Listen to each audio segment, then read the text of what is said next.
Hi, I'm astrologer and life coach Penny Dix. Welcome to my YouTube channel and a very big welcome to the sign of Taurus.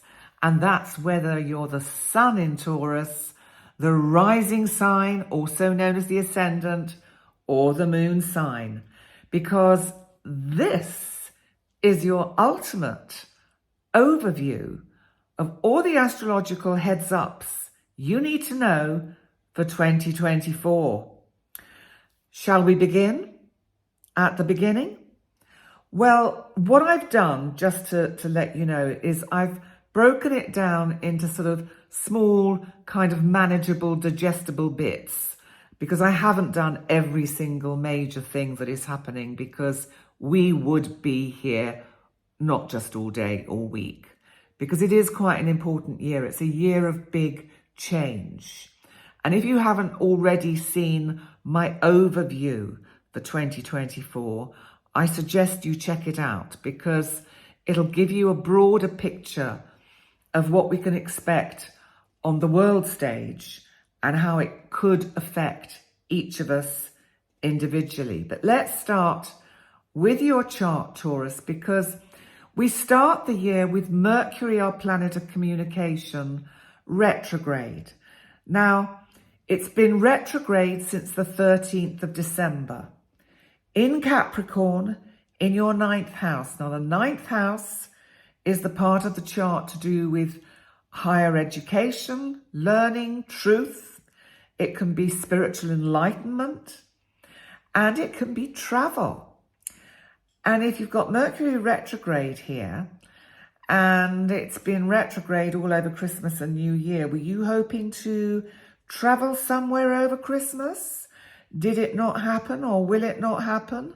Because this Mercury retrograde, 13th December till 2nd of January, could really put a bit of a spanner in the works for a lot of people, not just Taurians, that are trying to get away for the festive season.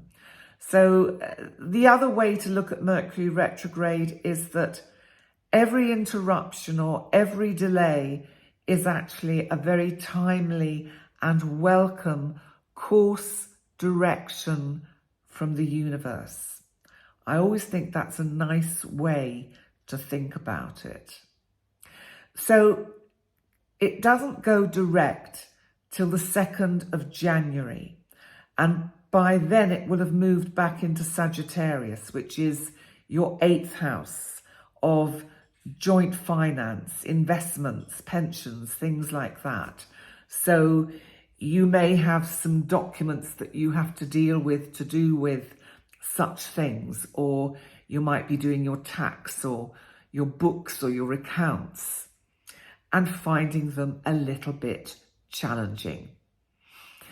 Now, the main kind of news of January is on the 21st, when the sun moves into Aquarius, because that very same day, Pluto, my big dwarf planet Pluto, the planet of transformation, the planet of personal empowerment, the planet of change, beginnings, endings, moves into Aquarius. Now, this is your 10th house. This is the part of your chart that is to do with your career, your passion, your soul path, what you want to achieve in life. It doesn't matter whether you're working, still a student, retired.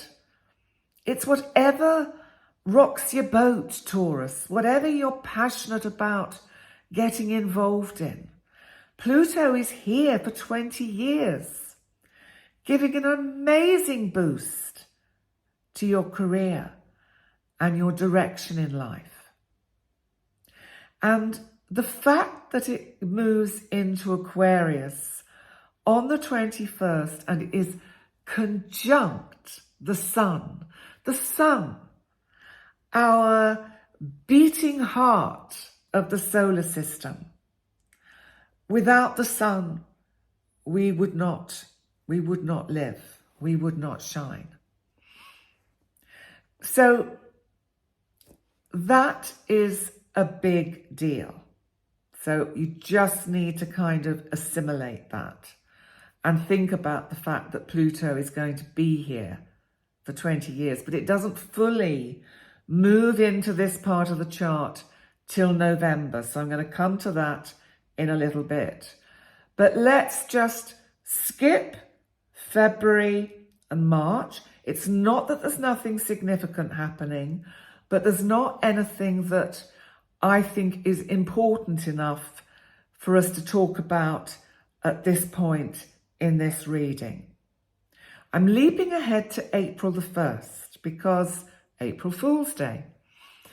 Because in your 12th house Aries, Mercury, again, our planet of communication, goes retrograde.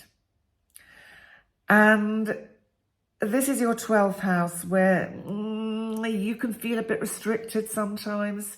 You want to break out. You want to scream. You want to shout. You've got lots you want to say.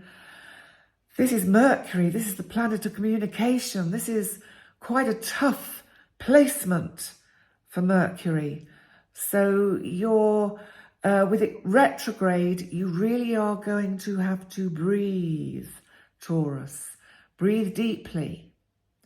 Allow yourself the luxury of taking time out to review, rethink. Maybe you need to rethink some of your plans for 2024, some of your ideas. Maybe reintroduce some plans and ideas that just got a bit lost. Then I'm just going to move ahead to the 8th of April because yet again, in Aries, in your 12th house, we have a new moon total solar eclipse. Now this is big. This is probably the biggest eclipse of the year. So it's 8th of April and it's in your 12th house. Is this a good thing or a bad thing? I see everything as positive. You must know me by now. Because there's always a way, as they say, that wonderful saying, when the cosmos gives you lemons, you make lemonade. So a new moon total solar eclipse in the 12th in Aries. What are you finding it hard to take on board? Thinking-wise, thought-wise. What are you wrestling with in your soul, your psyche, to somehow come to terms with and be able to allow it to emerge, allow it to guide you, some part of you, new part of you to guide you. Try not to get stuck in the past, Taurus. You're fixed, you're earth. Try and use some of that fire of Aries, that cardinality of Aries to move forwards. Now we've also got another really important conjunction happening in April on the 20th. And this one is in your sign, Taurus, in the 1st house. Now, you know only too well if you regularly watch Astrology or my channel or other channels that Uranus and Jupiter have been in Taurus for some time now. My two big boys of powerful energy, Jupiter, the planet of energy, action, assertion, the planet of opportunity, of expansion, of luck, conjunct Uranus, the planet of the unexpected, of invention, of rebellion, of freedom, freedom of thought, freedom of speech. So many Taurians have been breaking out of their fixed kind of pens that their bulls get, the bulls get kept in pens, and not pennies, but pens. Oh dear. And they are going to be breaking out of these and charging around larger fields, looking for pastures new.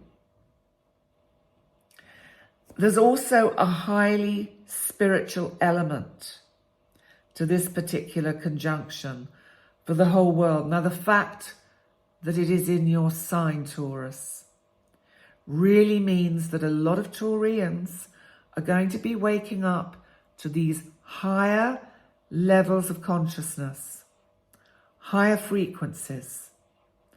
They're going to be experiencing more déjà vu, more feelings that I've been here before, or have I just slipped a timeline? Have I just gone down a different path that I didn't think I was going down? These are the kind of strange, almost like tricks to the mind that can happen, but they're not. It's actually part of your unconscious, your consciousness being upgraded by the power of Aquarius that Uranus used, that rules. And this is to do with Pluto moving into Aquarius. Moving on from that, let's just stay with Jupiter for the minute. Jupiter, the planet of luck and opportunity, because, and this is great, 25th of May, enters Gemini, your second house of finance, of money. I knew you'd like this, Taurus, of luxury, and it's the planet of expansion. But don't overspend. Remember, this is about accruement. You need to gather in your pennies, your dollars, your dimes, your euros, and save them for that rainy day, because it may come. Because, there's a tough energy on July the 15th. I've missed out June, not for any reason. We have the summer solstice. There are some interesting energies around, but I'm going to go through that when I do the individual monthlies throughout the year, because I want to talk about July 15th, because Mars, the planet of energy, action, assertion, aggression, anger, is conjunct Uranus in your sign. Uranus, the planet of the unexpected, of shocks, explosions. Either you are really going to really lose your rag that day, but there is such that it really has got red flashing lights for me this day. Please, Taurus, be aware and careful on July 15th. That goes for everybody. And when we get to that time of the year, I will be highlighting July 15th because it is important to be aware of it. You know, it's about being careful when we drive. It's about staying away from crowded places because there's going to be a lot of volatile energy around. And Uranus is the planet of the unexpected. And Taurus is an earth sign. This can even mean earth events like volcanic explosions, earthquakes. So just be careful around that energy. And at this point, I'm going to plop in a little advert because I thought if I just tell you quickly about my website, pennydix.com, because you might fancy a one-to-one session with me for astrology, to look at your natal chart, to look at the transits, to ask a few questions about the directions that you need to go in life. So if you would like to do that, I'm afraid I'm a bit of a dinosaur and I do not have a booking system on my website yet. It'll probably come. Andrea will get me sorted out, and Techie Jerry. But we're not there yet. So we've only been going for 3 years. You know, we're still newbies at all of this, she says. So anyway, within all of this, email me on penny@pennydix.com.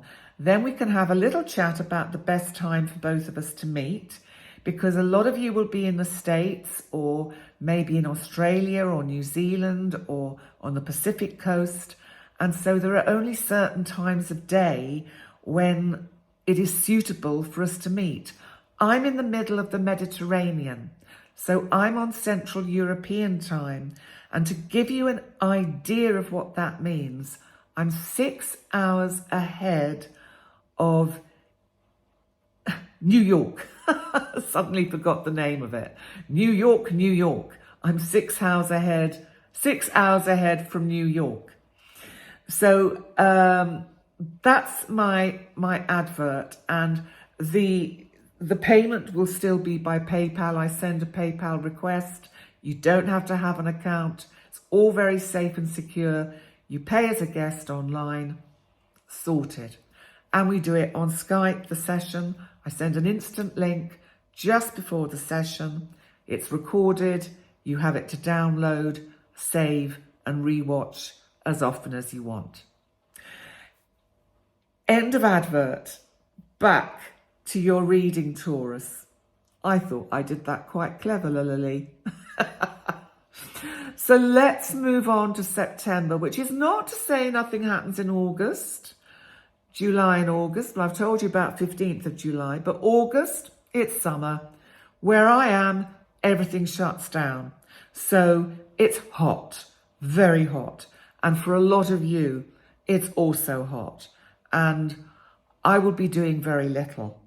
And astrologically, there are energies, of course, happening, but there were no significant heads ups I wanted to bring into this reading. So let's leap ahead to the 2nd of September, because Pluto, that has gone retrograde back into Capricorn, is back in your 9th house of higher education and travel. What Pluto is doing, remember this is the planet of transformation, is kind of just looking at what it needs to tidy up. It may be that you've been learning a subject that you're passionate about, and you're reviewing and re-looking and just thinking, do I need to learn any more about this, or have I really got it under my belt? Because remember, by the 19th of November, Pluto's going into Aquarius for good, for 20 years. We have a lunar eclipse on the 17th of September in Pisces, my oceans of emotions. It's a full moon, and that's on the 17th in your 11th house of hopes and wishes and dreams. So remember, full moons are about letting go. So this might be about, what do you have to let go of? What needs to go from your life? What projects have you got on your list that are too much? What do you need to kind of reduce down? Just have a think about that. Now, eclipses come in pairs. So then, of course, we have a solar eclipse in Libra on the 2nd of October. This is in your 6th house of health. It's a new moon. So you could find that you are feeling a lot better if you've been struggling with anything physically, any ailments. It could be that you are feeling more balanced in yourself and just more at peace. So it's actually quite a nice new moon to have there. The fact that it's an eclipse, I think, just means that you might not really be aware of it to start with. You just might not kind of see it. Then on the 11th of October, Pluto goes direct in Capricorn. So remember, this is your 9th house, so that by the 19th, it's moved into Aquarius. This is just such big energy. I cannot tell you. I don't know how to impart how important it is. It's going to be phenomenal. You may not notice much to start with. But remember, your 10th house puts you in the public eye.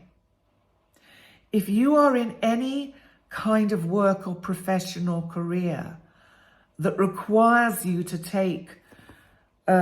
be in the public eye to a certain extent, whether it's online, whether it's giving lectures or talks or big talks in big theatres or whatever it might be, then Pluto's going to really make it take off.